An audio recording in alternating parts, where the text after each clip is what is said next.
না না আর একটু বাকি আছে।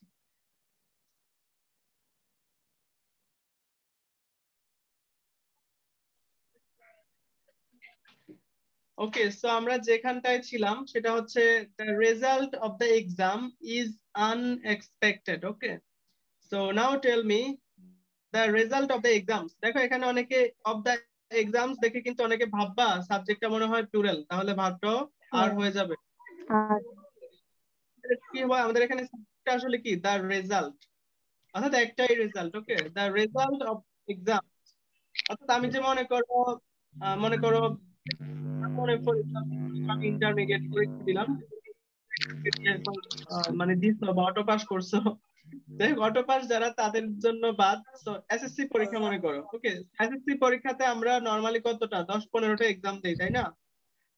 তো এই যে অনেকগুলো এক্সাম দেওয়ার পর আমরা একটা রেজাল্ট পাই, যেমন জিপিএ মনে করো 5 পেলাম আমি, তোমরা হয়তো জিপিএ 5 পেয়েছো, বা কেউ 4 পেয়েছো, বা কেউ মোর অর লেস পেয়েছো। ওকে, তো এখন আমাদের রেজাল্ট ওই তো একটা আসে না, নাকি অনেকগুলা পাইছি আমরা?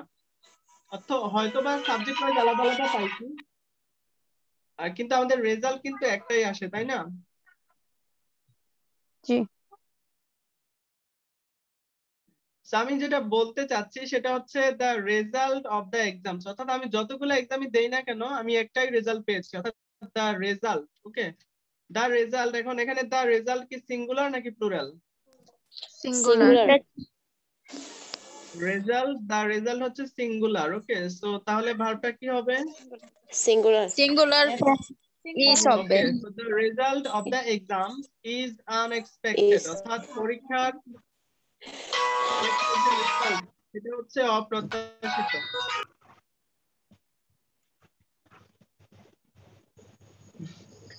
ওকে, প্লিজ এখানে ক্লাসের রুল হচ্ছে তোমরা যখন কেউ লাইক ক্লাসে আসো, ইটস এ প্রফেশনাল ক্লাস, এটা মানে ফাইজলামি না।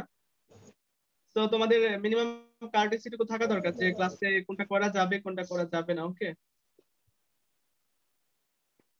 ওকে, দেন দেখো last example, the results of the exams, এইখানে ইজ হবে নাকি আর হবে? আর হবে। আর হবে। এখানে এখানে আর হবে কেন? কারণ এখানে প্লুরাল ওকে, সাবজেক্ট হলো ওই জন্য। হ্যাঁ, ভেরি গুড। সো এখানে আমাদের সাবজেক্ট হচ্ছে the results. So the results এটা কি সিঙ্গুলার নাকি প্লুরাল? প্লুরাল। এটা plural. So the results of the exams, এজন্য এটা কি হয়ে যাবে? আর হবে। আর হবে। আমাদের জন্য অনেক হেল্পফুল ছিল। তারপরেও যদি কেউ বুঝতে না পারো, আমি এই ডিসকাশনটা আবার তো আমার চ্যানেলে আপলোড করা থাকবে, তোমরা দেখে নিবা।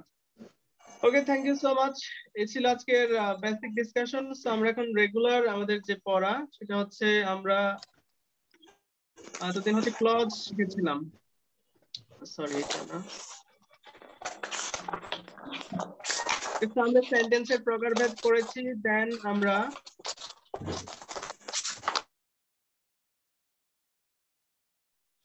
আমরা শিখেছি finite verb, non finite verb. Then আমরা শিখেছি clause, independent clause, dependent clause. আজকে আমরা শিখবো হচ্ছে ভাই একটা কথা ছিল। ওকে, হোয়াট ইজ ইউর কথা? ভাইয়া এই ক্লাসটা তো আমি করিনি আগে, আজকেই নতুন তো। ওকে, নতুন হলে আপনি আমার ইউটিউব চ্যানেল রিয়ামস ব্লগে গত ক্লাসটা, মানে গত সোমবারের ক্লাসটা আপলোড করা আছে, কাইন্ডলি দেখে নেবেন, ঠিক আছে? আচ্ছা ঠিক আছে। ওকে, ভেরি গুড।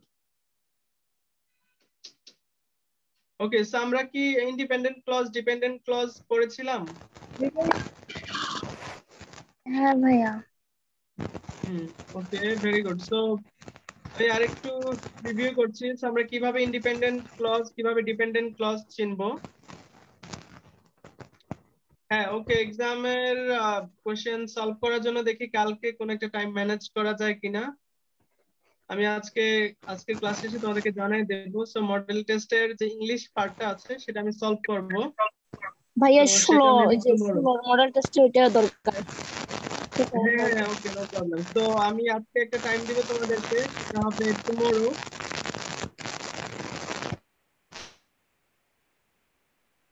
ওকে, সো সেটা হবে টুমরো। তোমরা একটা টাইম পাবে, আমি আজকে ক্লাসে এসে সেটা জানিয়ে দেবো। Don't worry about that. Okay, so আমরা এইভাবে ইন্ডিপেন্ডেন্ট ক্লজ ডিপেন্ডেন্ট ক্লজ শিখবো। দেখো আমি একটু রিপিট করছি আবারও। সো ক্লজ মার্কার তো বুঝোই, অর্থাৎ যেই ওয়ার্ড স্পেসিফিক ওয়ার্ড দ্বারা আমরা হচ্ছে বুঝবো যে কোন অংশটা ইন্ডিপেন্ডেন্ট ক্লজ হবে, কোন অংশটা ডিপেন্ডেন্ট ক্লজ হবে। সো দেখো, ক্লজ মার্কার যদি বাক্যের মাঝখানে বসে তাহলে আমরা ক্লজ মার্কার ব্যতীত যে ক্লজটা সেটা হচ্ছে ইন্ডিপেন্ডেন্ট ক্লজ বা মেইন ক্লজ, বা এটাকে প্রিন্সিপাল ক্লজও বলা হয়ে থাকে। আর ডান পাশের যে ক্লজটা সেটা হবে dependent clause. So clause marker গুলা হচ্ছে এইগুলা, তোমরা একটু পড়ে নিবা। এগুলো হচ্ছে ক্লজ মার্কার। সো এক্সাম্পলে চলে আসো। বেবিজ ক্রাই, বাচ্চারা কাঁদে, when they are hungry। So clause marker যুক্ত অংশটা হচ্ছে লাল যুক্ত অংশটা। সো আমরা জানি ক্লজ মার্কার যুক্ত অংশটা হয় অলওয়েজ ডিপেন্ডেন্ট ক্লজ, আর বাকি যে ক্লজটা সেটা হচ্ছে ইন্ডিপেন্ডেন্ট ক্লজ বা মেইন ক্লজ। ওকে, দেন একইভাবে দ্বিতীয় এক্সাম্পলটাও দেখতে পারো, অর্থাৎ ক্লজ মার্কারটা এখানে মাঝখানে আসে, আর মাঝখানে বসেছে। So I was afraid while they were killing the snake। যখন তারা সাপটাকে হত্যা করছিল। সো দেখো, ক্লজ মার্কার এখানে মাঝখানে আছে। সো এখানে ক্লজ মার্কার যুক্ত অংশটা হচ্ছে লাল অংশটা, আমি এটা বোল্ড করে দিছি। তোমরা হয়তো খাতায় লেখার সময় ভাবে একটু নিচে টান দিয়ে লিখবা, দাগ দিয়ে লিখবা লাইন করে। সো আমরা জানি ক্লজ মার্কার যুক্ত অংশটা হচ্ছে ডিপেন্ডেন্ট ক্লজ যখন ক্লজ মার্কার মাঝখানে থাকে, আর বাকি অংশটা হয় ইন্ডিপেন্ডেন্ট ক্লজ। সো ইন্ডিপেন্ডেন্ট ক্লজে কি থাকে? হু ক্যান রিকল ইন্ডিপেন্ডেন্ট ক্লজে কি থাকে?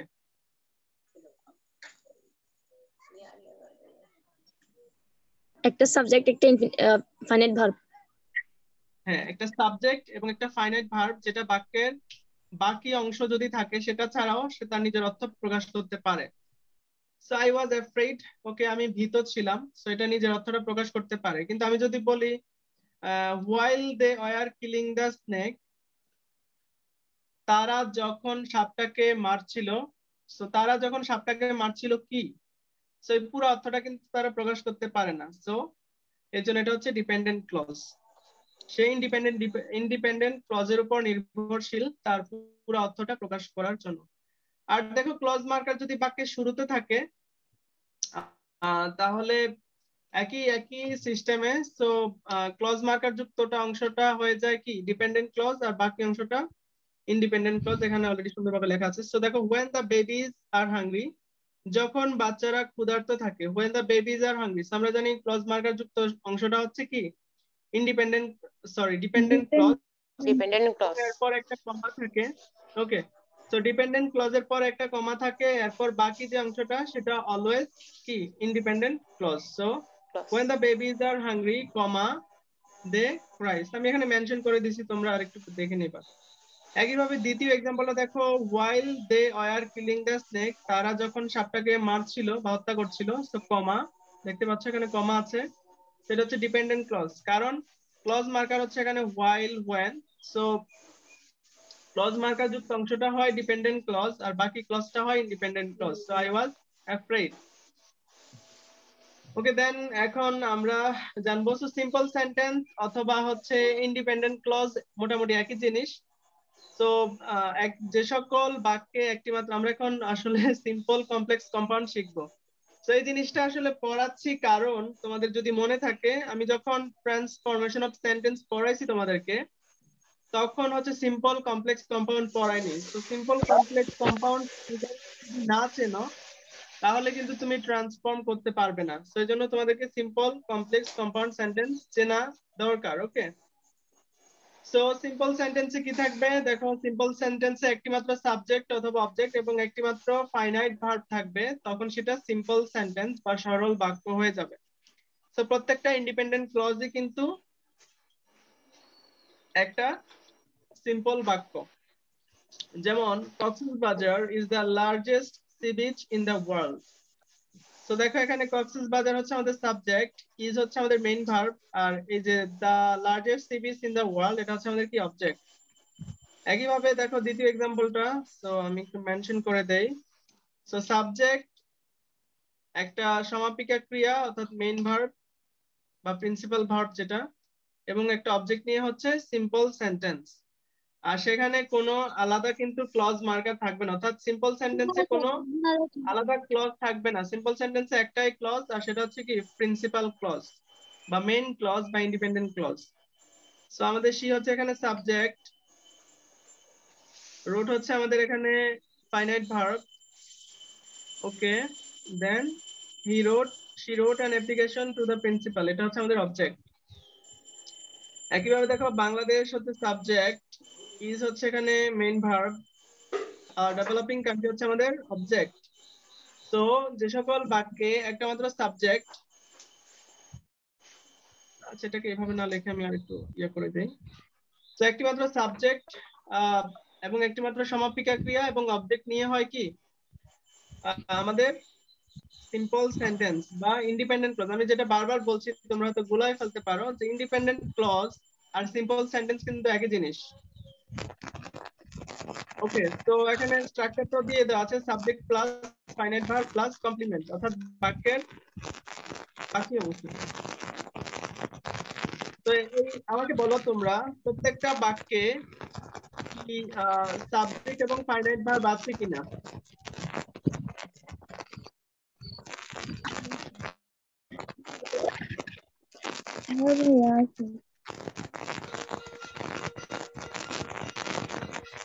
সাবজেক্ট তো আছে।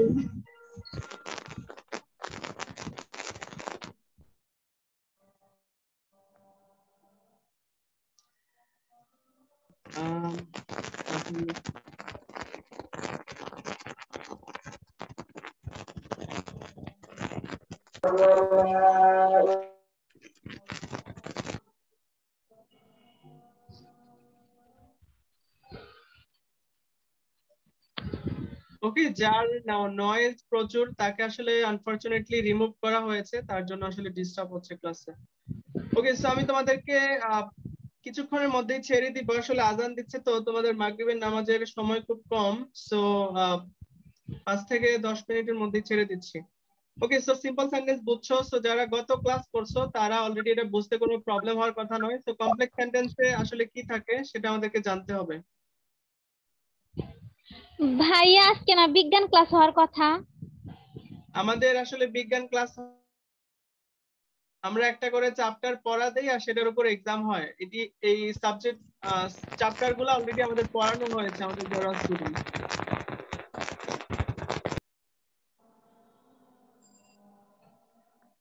ওকে, সো দেখো যে সকল বাক্যের একটি প্রধান খণ্ড বাক্য, সরি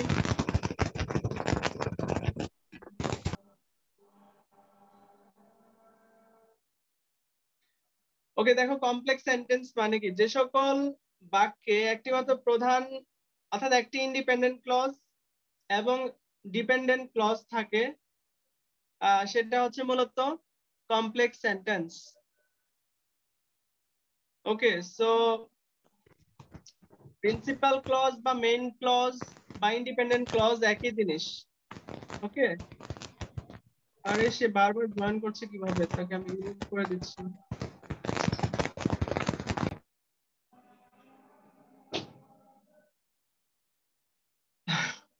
আচ্ছা, আসলে এরকম নয়েজ ডিস্টার্ব হলে আসলে ক্লাস ঠিকভাবে করা যায় না। ওকে, দেখো সো যে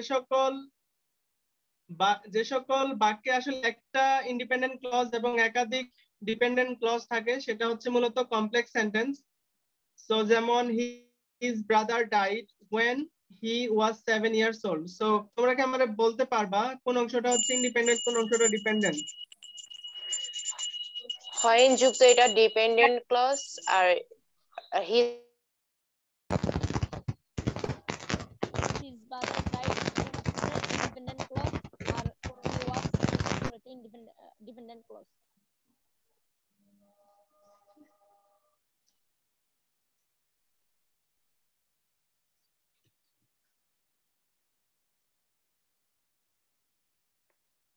ওকে, so sorry little bit. So when যুক্ত অংশটা হচ্ছে dependent clause.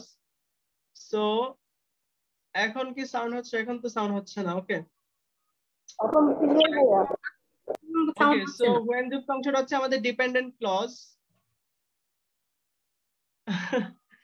Okay, so when যুক্ত অংশটা হচ্ছে ডিপেন্ডেন্ট ক্লজ, দেখো his brother died when he was 7 years old. So when he was 7 years old, এটা হচ্ছে আমাদের ডিপেন্ডেন্ট ক্লজ। আমি একটু ব্র্যাকেটে লিখে দেই ডিপেন্ডেন্ট ক্লজ। আর বাকি অংশটা তাহলে কি? বাম দিকের অংশটা ইন্ডিপেন্ডেন্ট ক্লজ বা মেইন ক্লজ বা প্রিন্সিপাল ক্লজ। ঠিক একই ভাবে দেখো এখানে আমি তোমাদেরকে মেনশন করে দিছি অলরেডি, এটা বলতে চাচ্ছি না। So if you read regularly you will do well in the exam. So দেখো if you read regularly, so if যুক্ত অংশটা হচ্ছে আমাদের কি? ডিপেন্ডেন্ট ক্লজ, অর্থাৎ এখানে ক্লজ মার্কারটা বাক্যের শুরুতে বসছে আর ক্লজ মার্কারটা এখানে কি? if। আর এই বাক্যে ক্লজ মার্কারটা হচ্ছে বাক্যের মাঝখানে বসছে। ওকে, আর এই বাক্যে ক্লজ মার্কার বাক্যের শুরুতে বসছে। সো আমরা জানি ক্লজ মার্কার যুক্ত অংশটা হচ্ছে কি? Dependent clause. আর তাহলে বাকি অংশটা যথারীতি ইন্ডিপেন্ডেন্ট ক্লজ। বাকি অংশটা আমি মেনশন করে দেই ইন্ডিপেন্ডেন্ট ক্লজ, অবশ্য নিচে সেটা এক্সপ্লেন করা আছে। সো দেখো ইফ ইউ রিড রেগুলারলি, যদি তুমি রেগুলারলি পড়ো, you will do well in the exam, তুমি পরীক্ষায় ভালো করবে। Okay, so if you read regularly, সেই অংশটা হচ্ছে কি আমাদের ডিপেন্ডেন্ট ক্লজ, আর বাকি অংশটা হচ্ছে independent clause. Clause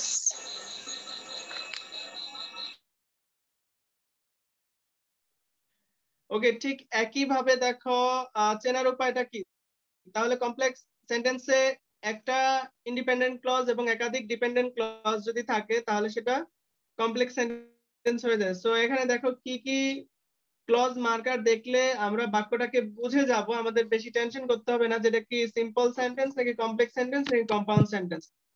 okay, so এখানে দেখো ক্লজ মার্কার গুলো কি কি। সো when থেকে শুরু করে as SOS পর্যন্ত তোমরা একটু পড়ে নিবা, আমি রিপিট করছি না, আমি তোমাদেরকে ক্লাস শেষে অবশ্যই এটা আবার দিয়ে দিব, তোমরা আবার দেখে নিবা, খাতায় নোট করে নিবা।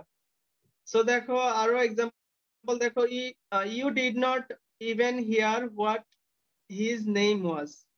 সো এই যে what his name was, এটা কি আমাদের মাঝখানে dependent clause. Okay, so what হচ্ছে আমাদের ক্লজ মার্কার। ঠিক একই ভাবে দেখো though he lives in America, so though হচ্ছে কি আমাদের ক্লজ মার্কার। সো দেখো though he lives in America, he speaks Bengali fluently, দেখতে পাচ্ছ তোমরা? So he ভাইয়া fluently, হ্যাঁ এই অংশটা তাহলে কি হবে? কি এটা হচ্ছে Dependent. Independent clause.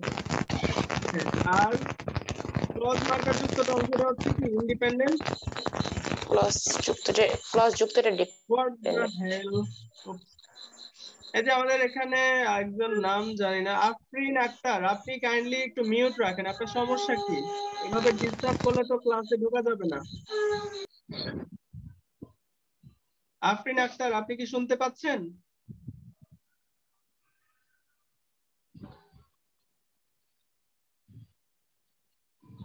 Okay, so তোমরা কি বুঝতে পেরেছো ডিপেন্ডেন্ট ক্লজ আর ইন্ডিপেন্ডেন্ট ক্লজ এবং কিভাবে কমপ্লেক্স সেন্টেন্স চিনবে?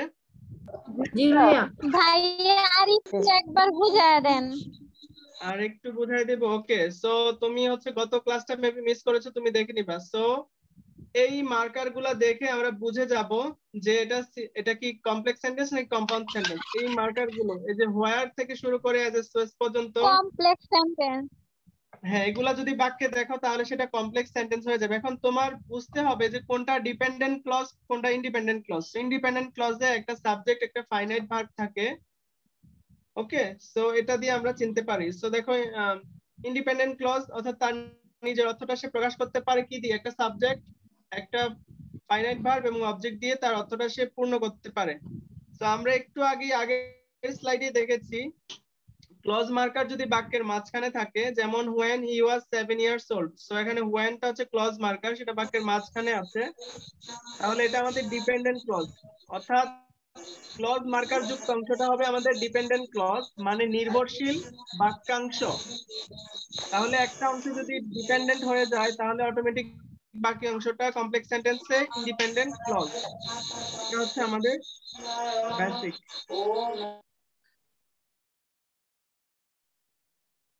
ওকে, সো আমি শেষ করে দিচ্ছি, আসলে তোমাদের নামাজের সময় হয়ে যাচ্ছে, আমি এখনই ছেড়ে দিচ্ছি। সো কম্পাউন্ড সেন্টেন্স দেখো, আমাদের শেষ স্লাইড, এরপরে শেষ।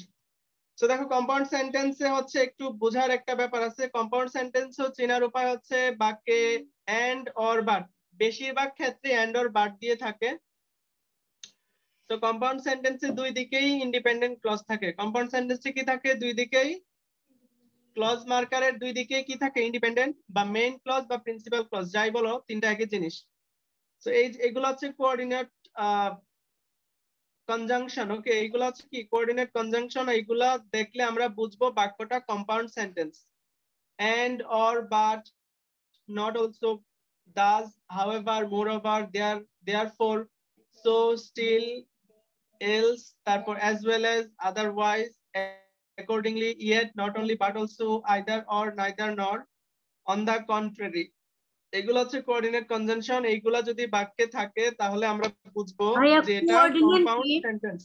ভাইয়া কোঅর্ডিনেট কি? কোঅর্ডিনেট মানে হচ্ছে যেটা সমন্বয় করে, অর্থাৎ যুক্ত করে দুইটা বাক্যকে। কনজাংশন পড়েছো? জি ভাইয়া। আচ্ছা, বেসিক্যালি মনে রাখো যেগুলো হচ্ছে conjunction, and or but, not only but also, এগুলো হচ্ছে কি কনজাংশন। সো এগুলা হচ্ছে বাক্যকে যুক্ত করে।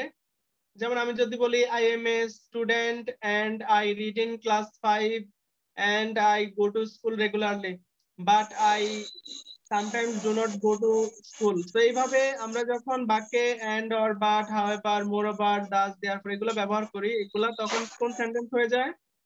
কম্পাউন্ড সেন্টেন্স হয়ে যায়। আর Compound কম্পাউন্ড sentence. সেন্টেন্সে কখনোই ডিপেন্ডেন্ট ক্লজ থাকে না। একটা জিনিস মনে রাখবা, কম্পাউন্ড সেন্টেন্সে এই শব্দগুলার দুই দিকেই কি থাকে?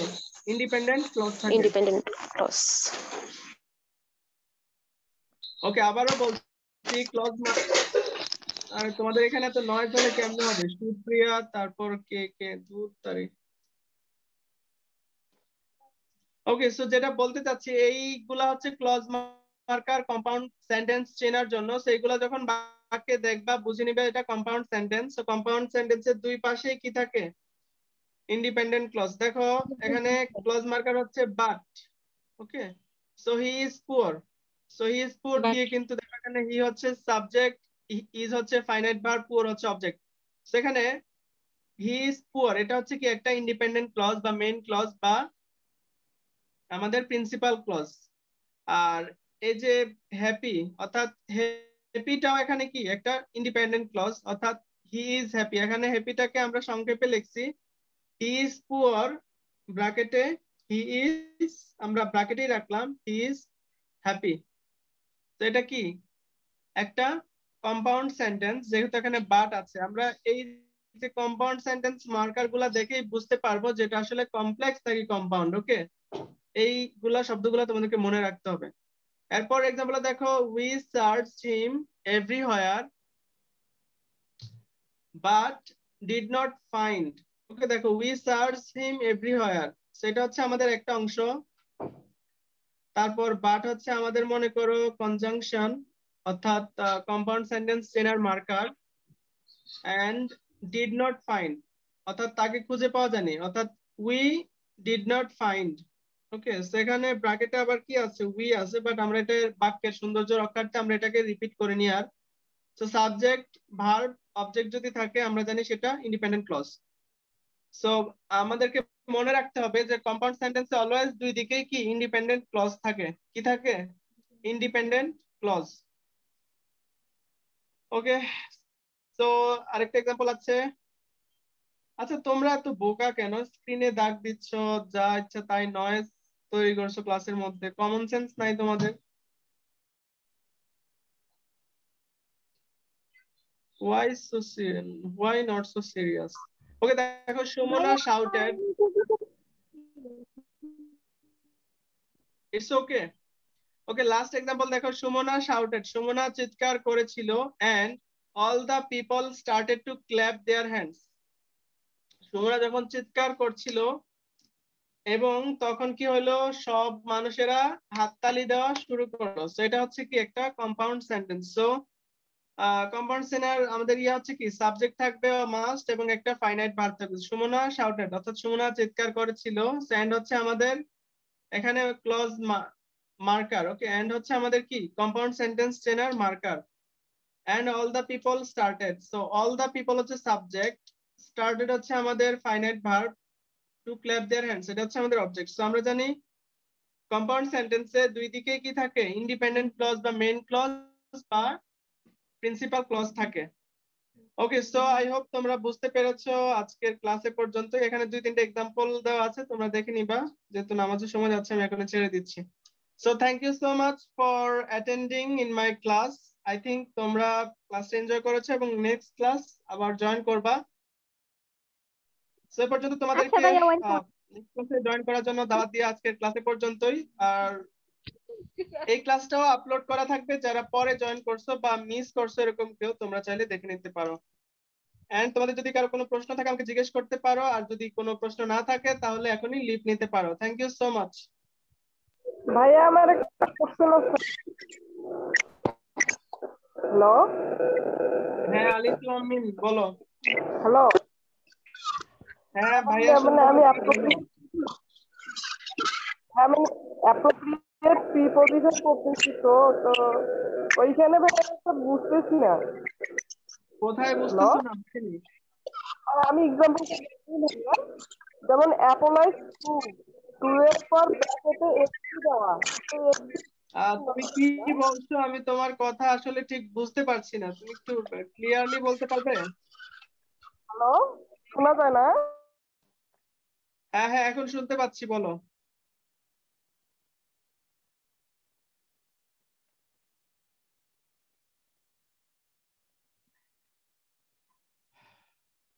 তুমি কি আছো নাকি চলে গেছো? ওকে, আমি তোমার কথা শুনতে পাচ্ছি না, পরে তোমার থেকে শুনে নিবো, আমাকে মেসেঞ্জারে নক করবা বা হোয়াটসঅ্যাপে। ওকে, হ্যালো, আজকের ক্লাস তোমরা সেখানে দেখতে পাবে। যুক্ত হওয়ার জন্য সবাইকে থ্যাংক ইউ। আর আমাদের মডেল টেস্টের সলভটা আমি হচ্ছে কালকে করব, ইংলিশ পার্টটা বেসিক্যালি। সো তোমাদেরকে সেখানে আসার দাওয়াত। অ্যানিউর অ্যাপ্লাই মনে হয় 8 তারিখ থেকে শুরু হবে। আপনারা চাইলে অ্যাপ্লাই করতে পারেন, কিন্তু নার্সিং এ চান্স পেয়ে গেলে বা নার্সিং এ যদি প্রাইভেটেও পড়তে চান সেক্ষেত্রে আবার প্রাইভেটে পড়লে কন্টিনিউ করা যায়, বাট সরকারিতে পড়লে ন্যাশনাল কন্টিনিউ করতে পারবেন না। তো সেক্ষেত্রে আবার ন্যাশনালকে ক্যান্সেল করে আবার নার্সিং এ চলে আসতে হবে। ভাইয়া স্থগিত হয়ে গেছে অ্যাপ্লাই। ভাইয়া একটা কথা ছিল। জি, কথাটা বলেন। ভাইয়া মানে ওই যে মডেল টেস্ট দেখলাম 12, 13, 14, 15 দেওয়া আছে। তো এদিকে মানে এটা কিভাবে করব, মানে নাম জেলা এগুলা দিয়ে মানে কারেক্ট আনসার দিয়ে সাবমিট করলে হবে? হ্যাঁ হ্যাঁ, ওখানে যেগুলো চাওয়া হয়েছে সবগুলোই লিখতে হবে। প্রথমে আপনার নাম, তারপর আপনার জেলা, ফোন নাম্বার, আরো কি কি যেগুলো চায় সেগুলো লিখবেন। এবং কোনো অ্যান্সার বাদ রাখা যাবে না, 100টাই দাগাইতে হবে আপনাকে, ঠিক আছে? 100টা মার্ক করার পর দেন দেখবেন নিচে স্ক্রল করে আসলে দেখবেন সাবমিট লেখা আছে। সাবমিটে যখন ক্লিক করবেন তখন আপনার অ্যান্সার সাবমিট হয়ে যাবে। এরপর আপনি কত পেয়েছেন, কোনটা কারেক্ট কোনটা ভুল, সবকিছু একবারে দেখতে পারবেন ইউজ করে ক্লিক করলে। আচ্ছা ভাইয়া, ধন্যবাদ। ওকে, সো ঠিক আছে, আর কি কারো কোনো প্রশ্ন আছে? তাহলে আজকে লিভ নিতে পারো, ঠিক আছে? ও, প্রশ্ন ছিল আর করতাম না। হ্যাঁ, প্রশ্ন থাকলে করেন, পরে পাবেন না আমাকে। এই বিষয়ে আর মনে করবেন না। আচ্ছা আচ্ছা, আমি বলতেছি মানে গত কয়টা ক্লাস হইছে এর আগে, আমি তো নতুন আজকে সেজন্য বললাম। ও আচ্ছা আচ্ছা আচ্ছা, ঠিক আছে, আমি একটু ফ্র্যাঙ্কলি বলি, আমাদের আসলে নভেম্বর থেকে আমরা পড়াচ্ছি, আমাদের একটা পেইড বেচ আছে। তো তাদের সাথে আপনাদেরকে পড়াচ্ছি। আসলে তাদের মোটামুটি সবকিছুই পড়ানো শেষ। এখন আমি আসলে আসলে যেহেতু অনেকেই আমাদেরকে ফলো করে, তো তাদের জন্য কিছু আমরা ফ্রি ক্লাসের ব্যবস্থা করেছি, সেজন্য আপনাদেরকেও জয়েন করাচ্ছি আর কি ক্লাসে। আমাদের নভেম্বর থেকে ক্লাস চলছে আর কি। ও আচ্ছা ভাইয়া, ঠিক আছে। ভাই একটা Okay. কোয়েশ্চেন ছিল জি, ভাইয়া। প্রশ্নটা বলেন। ভাইয়া প্রশ্নটা হচ্ছে প্রক্রিয়াধীন যে কলেজগুলো এবছর যুক্ত হচ্ছে, এগুলো কি এবছরে যুক্ত হবে না পরের বছর থেকে যুক্ত হবে? বছর যদি যুক্ত হয় সার্কুলারে উল্লেখ করা থাকবে, তবে এই বছর চালু হওয়ার সম্ভাবনা আছে। যদি চালু হয় সেগুলোতে 50টা করে সিট হয়তো প্রথম বছর হিসেবে যুক্ত হতে পারে, আর যদি 50টা না থাকে তাহলে 100টা হতে পারে সর্বোচ্চ। থ্যাংক ইউ ভাইয়া। Okay, wait up to the circular এবং ভালো করে প্রিপারেশন নিতে থাকো। আর আর কি কারণ ভাইয়া আছে? ভাইয়া ন্যাশনালে অ্যাডমিশন নিতাম, মানে আবেদন করতাম, বুঝতেছি না মানে কলেজ চুজ কিভাবে দিব।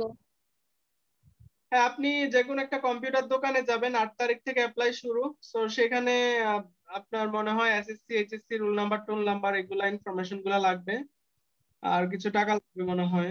অ্যাপ্লাই করেন, যদি হয়তো ভালোই। আসলে ন্যাশনালে ভর্তিটা অনেক লেন্দি প্রসেস, 2-3 মাস সময় লাগে। যদি নার্সিং এর পরীক্ষা টরীক্ষা হয়ে যায় বা সার্কুলার দিয়ে দেয়, দেন নার্সিং এ আবার যদি চান্স পেয়ে যান, সেক্ষেত্রে ন্যাশনালে যদি বাই চান্স ভর্তি হয়ে যান, সেক্ষেত্রে ন্যাশনালেরটা ক্যান্সেল করে দেন নার্সিং এ চলে আসবেন আবার। ওকে আলি।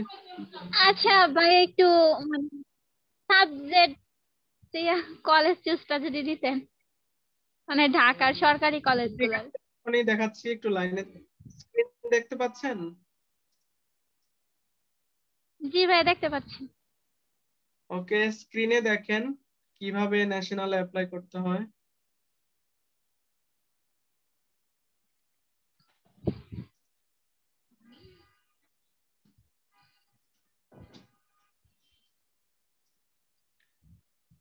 এই দেখেন এখানে কালকে, আজকে তো 6 তারিখ না 7 তারিখ, আজকে 7 তারিখ। তো কালকে যখন আপনি কম্পিউটার দোকানে যাবেন, তখন এখানে এই ন্যাশনাল ইউনিভার্সিটি ওয়েবসাইটে যাবে, দেন অ্যাপ্লাই নাও ক্লিক করবে। দেন এখানে আসলে আজকে দেখাতে পারছি না, আমি কালকে দেখাবো। আপনারা কালকেই অ্যাপ্লাই করার দরকার নাই কম্পিউটার দোকানে গিয়ে, কালকে অনেক জ্যাম লাগবে। কত তারিখ থেকে কত তারিখ পর্যন্ত অ্যাপ্লাই ডেট দিছে? 8 তারিখ থেকে 23 তারিখ পর্যন্ত। ওকে, সো কালকে আমি আপনাদেরকে একটু ডেমো দেখাবো যে কিভাবে কলেজ চয়েস করবেন, কিভাবে কি করবেন, সমস্যা নেই। তো আচ্ছা ভাইয়া, কালকে দেখ। আচ্ছা ঠিক আছে, আমি ন্যাশনাল কিভাবে অ্যাপ্লাই করতে হয়, কিভাবে কলেজ চয়েস দিতে হয়, এগুলো আমি আপনাদেরকে দেখাই দিব, ঠিক আছে? একজনের এক্সাম্পল, একজনের রোল নাম্বার বা কিছু দিলে আমি এখান থেকে দেখাই দিব। ভাইয়া যদি- মানে জি, সরকারি কলেজ কয়টা আছে? কোথায় সরকারি কলেজ? কোন জেলাতে, কোন জেলার কথা বলছেন? ঢাকাতে, ঢাকার কথা ঢাকা? বলতেছি। ও আচ্ছা আচ্ছা, দাঁড়ান দেখাচ্ছি।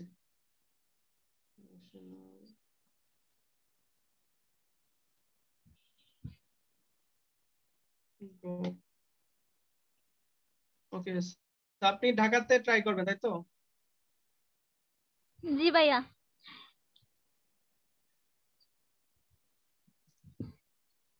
ওকে, দেখেন একটা লিস্ট দেওয়া আছে, এগুলো গুগল করলে পাওয়া যায় সবকিছু হাতের নাগালে। ওকে, সো দেখেন এখানে কি কি আছে। আগে তো ঢাকা কলেজ, আরো ইডেন কলেজ সহ আরো অনেকগুলাই ন্যাশনালের আন্ডারে ছিল। সেখানে দেখবেন, ঠিক আছে, এখানে অনেকগুলো আছে। আপনার ঢাকাতে, আপনার টঙ্গীতে আছে একটা সরকারি কলেজ, আমাদের এদিকে। আর উত্তরাতে আছে কিনা জানি না। তো এখানে লিস্টটা দেওয়া আছে, আমি লিঙ্কটা আপনাদেরকে দিয়ে দিব, ঠিক আছে? একটু দেখে নিবেন।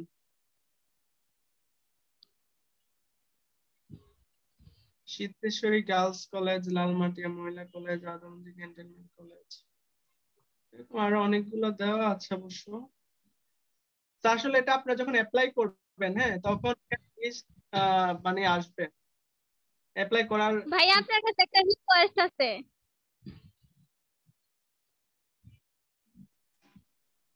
জি ভাইয়া। হ্যাঁ হ্যাঁ, জি বলেন। বলতেছি আপনি একটু, মানে আমি পয়েন্ট বলবো, আমার আমার একটু মানে সাবজেক্ট চুজ করে দিবেন চান্স পাওয়ার জন্য।